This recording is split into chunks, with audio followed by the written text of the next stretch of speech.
Alors bonjour tout le monde, bienvenue dans ce nouveau podcast qui réunit autour d'une table vos tuteurs que je vais laisser vous présenter. Bonjour, moi c'est Célia, je suis votre tutrice de neuroanato S1. Et bonjour, moi c'est Lika, je suis tuteur d'anatomie générale. Et donc moi c'est Juline, votre tutrice bien-être. Aujourd'hui on va parler de la période de vacances post-examen pour un peu savoir ce que chacun a fait. Donc comment vous avez géré votre temps pendant la période de vacances post-examen ? Au départ, je m'étais dit ça allait être une période où il fallait que je me relaxe. Donc je suis restée un petit peu sur Amiens juste après les examens pour faire la fête avec mes copains.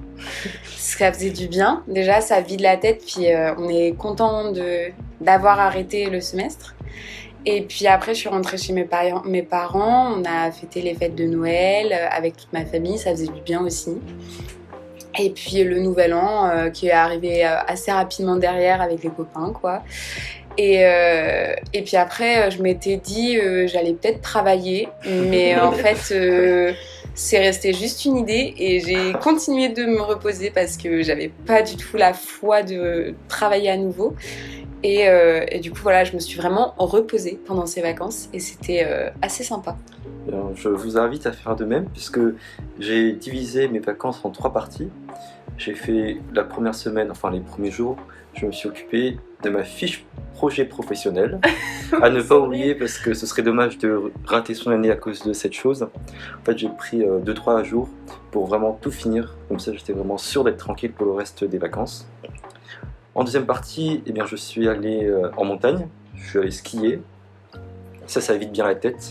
Avec la famille en plus, c'est assez sympa. Il y a l'esprit de Noël, il y a de la neige. C'est agréable. Après un semestre aussi intense. Et puis en dernière partie, quand j'étais revenu chez moi, ce que j'avais fait, c'est que j'avais ouvert les cours. Et c'est le cours d'histoire de la médecine. Alors c'est un cours qui est plutôt simple à appréhender puisque c'est comme de l'histoire au lycée. Mais ce que je ne savais pas, c'est qu'au deuxième semestre, le professeur d'histoire de la médecine ne serait pas là. Donc on n'a pas eu d'examen sur l'histoire de la médecine. Mais ce n'est pas grave, ça m'a fait de la culture générale et puis ça remet dans le bain du travail. J'ai fait pareil. Là, t'as fait pareil. J'ai fait pareil en reprenant le début du semestre. J'avais bossé ça parce que ça paraissait super sympa. Et puis en fait, pas très utile. Mais il faut le faire quand même, hein, c'est sympa. C'est vraiment agréable comme cours, puis ça vous ouvre à autre chose que vos cours médicaux, quoi. Tout à fait. Ouais. Et toi ? Moi je n'ai rien fait, mais rien, genre je n'ai même pas rouvert une feuille, j'ai même pas rangé, à partir du moment où j'étais en vacances, vraiment les cours ça n'existait plus. Après il y a eu les fêtes, je suis partie au ski aussi, et non franchement on est tous d'accord sur le fait qu'il faut se reposer après un semestre aussi énorme, oui, tu peux pas bosser, de toute façon, vois les choses comme elles arrivent, de toute façon le deuxième semestre il arrivera en temps voulu, là repose-toi et... et ce sera très bien. De toute manière, vous serez très vite convaincu entre le travail et la paresse. À Noël, c'est très simple comme choix. Et puis on a beau se dire oui, j'ai 3 semaines de vacances, j'ai le temps de me reposer d'abord, puis ensuite retravailler. En temps voulu, vous ne retravaillerez peut-être pas, ou alors c'est que vous avez vraiment une foi d'enfer. Je vous félicite. Il y a trop de choses à rattraper là. Du coup, on va quand même parler un peu d'avantages. Donc, pour vous, les avantages de se reposer après un examen, c'est quoi ? Se reposer, c'est très important, surtout que c'est un semestre où on n'a pas de pause. Même pendant la semaine où on a pu arrêter d'aller en cours parce que le bâtiment a été condamné, on ne s'arrête pas de travailler pour autant. C'est vraiment la seule période de l'année où justement le concours il est passé et vous avez le temps de vous reposer, de retrouver votre famille élargie et proche. Refaire des jeux de société, revoir vos amis de lycée, de fac, comme vous voulez, et faire un peu la fête, sortir vraiment de ce cadre qui est très, très fermé en médecine, on n'a pas le temps de vivre trop à côté. Et en fait, ça permet de réattaquer bien le deuxième semestre, parce que si vous n'êtes déjà pas reposé, attaquer un semestre de plus de 4 mois, c'est quand même assez compliqué de tenir sur la longueur, quoi. Alors, pour les avantages de se reposer après un examen, j'en vois 2 déjà. Le premier, il est assez évident, c'est de rattraper les heures de sommeil perdues pendant le premier semestre. Et deuxièmement, Ça va vous permettre de vivre votre vie étudiante tout simplement. Vous allez pouvoir sortir, revoir votre famille, faire des choses que vous aimez, voyager, etc. Moi, je trouvais qu'il n'y avait pas forcément d'intérêt de travailler parce que comme c'est totalement des nouvelles matières au deuxième semestre, bah, il n'y avait pas forcément de... Enfin, on garde forcément les notions qu'on voit au premier semestre, mais après au deuxième semestre, vu qu'elles changent, pas trop d'intérêt de que ce soit réviser les anciens ou de s'avancer. Donc voilà. Mais par contre, est-ce que vous avez des avantages à s'avancer dans le travail pour vous? Bah, en fait, c'est assez rassurant quand même quand on reprend le semestre. Parce que au premier semestre, on commence un petit peu plus lentement au début, puis ça s'accélère à la fin du premier mois. Qu'au S2, vous avez une semaine où c'est assez évasé comme cours, enfin, il n'y en a pas beaucoup. Et après, on attaque sur des grosses semaines avec des fois des cours, enfin des jours où on a 8 heures de cours. Du coup, c'est parfois compliqué si on veut aller en cours en présentiel et travailler de notre côté, de cumuler. Et si on en a déjà vu à l'avance, ça peut être quand même pas mal. Enfin, ça aide en temps voulu quand on n'a plus trop le temps de tout faire, quoi. Alors, pour moi, les avantages de s'avancer sur le travail pendant cette période-là, c'est tout simplement de ne pas être stressé et ne pas être choqué de revoir la quantité de travail qu'il y a lorsqu'on fait la rentrée en janvier. Sinon, c'est pas réellement vous n'allez pas réellement prendre d'avance sur les autres, en fait. Oui, c'est plutôt un aspect...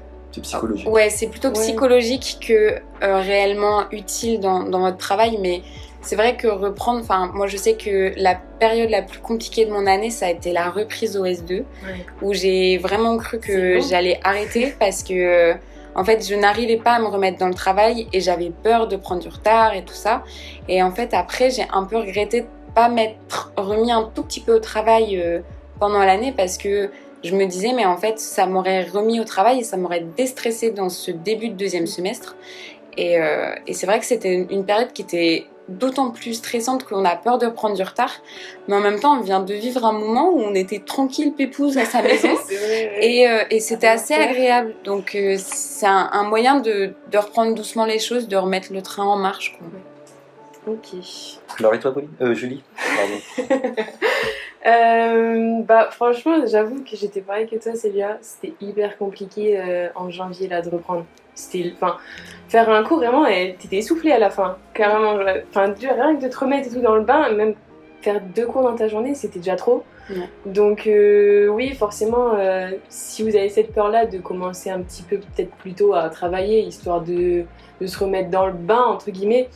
Mais après, c'est propre à chacun. Et puis même si on veut essayer de se remettre dans le bain, faut quand même se reposer en même temps. Enfin, ça sert à rien de repartir à bosser 8 heures par jour une semaine plus tôt. Enfin, c'est pas cette semaine qui va vraiment vous avantager par rapport aux autres. Alors que reprendre un semestre reposé, ça peut être un réel avantage. Parce que vous aurez plus de force et plus de l'envie de travailler ensuite quand vous aurez fait les cours, que ce sera actualisé et tout ça. Je suis d'accord. Ok, donc dernière petite question, quel conseil pourriez-vous donner à quelqu'un qui cherche à bien appréhender le S2? Déjà bien dormir.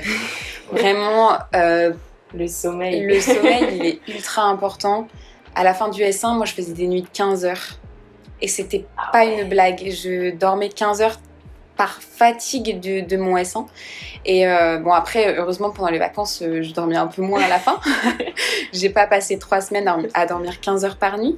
Mais faut pas lésiner sur le sommeil. Hein. Vraiment, faut le laisser aller. Pas de réveil. On profite. Essayer de se détendre quand même. Redescendre la pression. Et puis ouais, profiter même avec ses amis parce que c'est quelque chose qu'on n'a pas forcément le temps de faire pendant le semestre et souvent quand on le fait, on culpabilise en plus. Donc, savoir dire que là, c'est la pause de l'année et après, ça permet de reprendre le semestre plus sereinement aussi. Le conseil que je vous donnerais pour bien appréhender votre deuxième semestre, ce serait la dernière semaine des vacances, vous pouvez lire les fiches de cours de philosophie. Alors, c'est pas une blague, je vous assure. En plus, comme c'est mot par mot, les fiches de cours sont mot par mot, vous avez vraiment l'impression de lire un livre, c'est assez agréable. Et en plus, ce sera ça vous change de vos cours médecine, biochimie, etc. Et ça vous permet de voir comment se structure le cours de philosophie. Surtout que l'examen de philosophie est anticipé par rapport aux autres matières au deuxième semestre. Enfin, moi, c'est pas mal comme conseil, je trouve. Si on aime bien la philo. Si vous, D'accord. si vous aimez bien la philo, oui. Si vous détestez ça, bon, vous n'êtes pas obligé de vous, Vous infliger. de vous l'imposer. Ok, bah merci. Après, beaucoup. Et tu as un conseil? Est-ce que j'aurais un conseil? Oui, bah après je suis d'accord avec toi que j'avoue, la philo et l'histoire de la médecine c'est avancé. Bon, moi j'avais passé l'histoire de la médecine vu que je suis une passe-lasse. J'avoue c'est pas mal de s'avancer par rapport à ça. Mais moi je reste sur comme Célia, hein, moi faut dormir, il faut regarder des films là sur toute la liste que vous avez créée dans vos notes là, des films que vous vouliez voir que vous n'avez pas vus, faut voir ses amis, enfin vraiment faut vraiment profiter de ce moment-là pour faire les choses que vous aimez. Voilà. Bah, super, merci beaucoup. Merci beaucoup à vous.